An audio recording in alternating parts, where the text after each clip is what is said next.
Good evening, Hotwheelers. It's 11:30 p.m.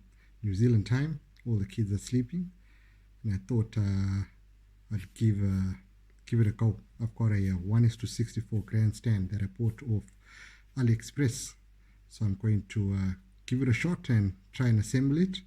It's come all pre-cut, so I just need to glue everything together and stick everything, and hopefully it will come out looking good. All the instructions are in Chinese.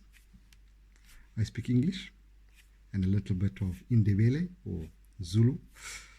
So yeah, it's going to be interesting. That's for sure. So yeah, let's get the video underway. So yeah, just have a look and see how it goes.